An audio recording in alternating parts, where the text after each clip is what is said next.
mas você está fazendo alianças que o Senhor não quer.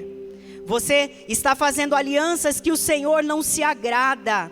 Você pode estar fazendo alianças com coisas, pessoas que o Senhor não pediu para você fazer. Confie no Senhor.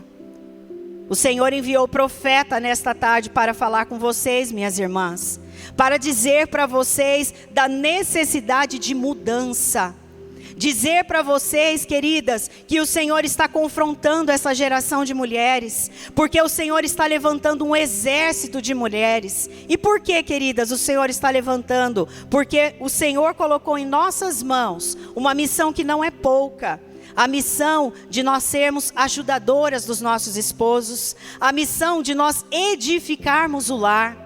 E esta missão, irmãs, muitas vezes nós estamos equivocadas, nós estamos perdidas. Muitas vezes nós nos perguntamos, será que eu estou indo para o caminho certo? E o Senhor está dizendo, olha para mim, olha para a minha palavra. Olha para a minha palavra, desfaça toda aliança com o mal. Desfaça tudo aquilo, queridas, que você tem permitido entrar na sua vida. Talvez pessoas que têm te aconselhado, eu não sei. Mas o Espírito Santo, Ele está falando contigo e eu creio que Ele vai te confrontar nesta tarde. Amém? Então, o primeiro motivo, a primeira resposta, você veio, é claro, assim como eu, em busca de resposta, mas como ser uma mulher forte em tempos difíceis? Então, repita comigo, para ser uma mulher forte, eu preciso de mudança na minha vida. Amém? Glória a Deus. Vamos voltar lá no livro de 1 Reis 19. Agora nós vamos fazer a leitura de 2 a 7. Elias, como eu disse, nesse tudo, para vocês entenderem o contexto dessa palavra, Elias havia feito um desafio com os profetas de Baal. Porque, como eu disse, a rainha Jezabel era quem dominava o seu marido Acabe. Acabe era um homem de Israel, portanto era um homem de Deus. Era um homem que conhecia a palavra de Deus. Era um homem que conhecia o conserto do Senhor. Mas ele permitiu que aquela esposa iníqua, que aquela esposa comandasse todas as decisões do reino.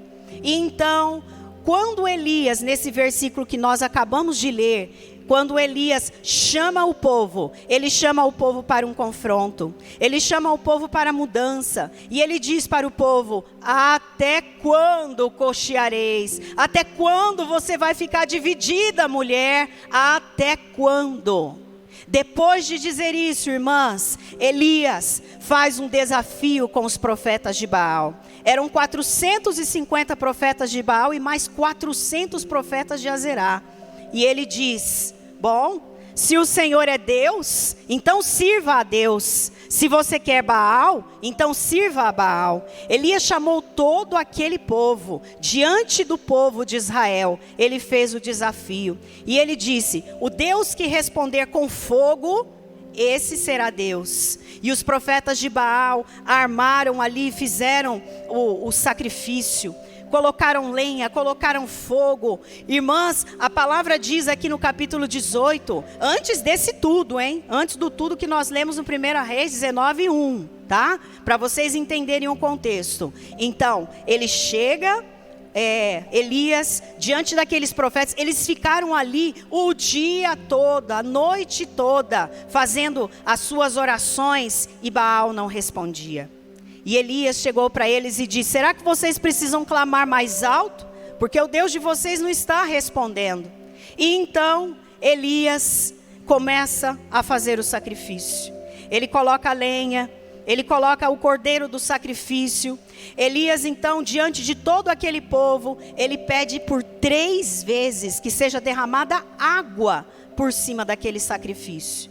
E quando termina aquele ritual, Elias ora ao Senhor. E o Senhor responde com fogo. E aquele povo todo, irmãs, eu imaginando aqui, aquele povo todo cai de joelhos. Aquele povo todo diz, só o Senhor é Deus. Porque eles criam no Senhor? Será que todas nós que estamos aí nas igrejas, enchendo, lotando, será que nós estamos realmente crendo no Senhor? Ou será que nós precisamos de uma grande manifestação do Senhor para que a gente creia? Será que nós cremos mesmo que o Senhor é Deus? Ou a gente só crê quando a gente vê, como disse Tomé, que queria ver as chagas de Jesus? E então, irmãs, depois que os profetas de Baal foram desmoralizados pelo Senhor, eles foram desmascarados. O Senhor ali queria provar para aquele povo que há profeta no meio de Israel. E o Senhor queria provar para aquele povo que Ele é Deus. Ele não precisava provar nada. Deus é Deus, Ele não precisa provar nada para nós. Mas Ele nos ama. Esse Deus que nos ama tanto, Ele se faz pequenininho para nos abraçar, para estar aqui conosco nesta tarde, para fazer com que a gente ouça louvores dizendo que nós somos fracas sim, que nós vacilamos os nossos joelhos, que nós podemos até cair, mas que Ele nos sustenta, porque Ele é Deus, amém? Ele é Deus. E quando, queridas, tudo isso aconteceu, Elias ordena que todos aqueles profetas, falsos profetas na verdade, sejam mortos. Depois disso tudo, é que Acabe, quem era Acabe? Era um homem de Deus, sim ou não? Acabe era um homem de Deus, sim ou não? Era um homem de Deus que estava longe da presença do Senhor. E por quê? Porque ele permitiu que Jezabel colocasse o culto a Baal acima do culto do Senhor. Então, depois de tudo isso, irmãos, depois de tudo isso, antes aqui no versículo 2, Jezabel, quando Acabe chega e conta para ela, olha o que aconteceu, Elias desmascarou todos os profetas diante do povo, e Elias ordenou que esses falsos profetas, claro que ele não disse assim, mas que os profetas de Baal fossem mortos. Jezabel, o que ela faz? Ela ameaça Elias de morte. E Elias teve medo. Repita comigo. Elias teve medo. Você tem medo, irmã? Você tem medo? Jezabel aqui, queridas, representa palavras destruidoras na nossa vida. Palavras de destruição. Palavras que são semeadas no nosso coração, que muitas vezes ninguém disse, você não ouviu, mas você pensou. E como nós vimos aqui nesse teatro, irmãs, realmente, o inimigo das nossas almas, ele vem e buzina essas coisas na nossa orelha.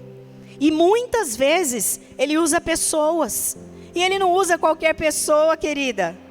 Quem o diabo usa para soltar palavras destruidoras contra você? Quem? Se for uma pessoa, o vizinho lá do outro quarteirão, não vai adiantar. Quem ele usa, queridas?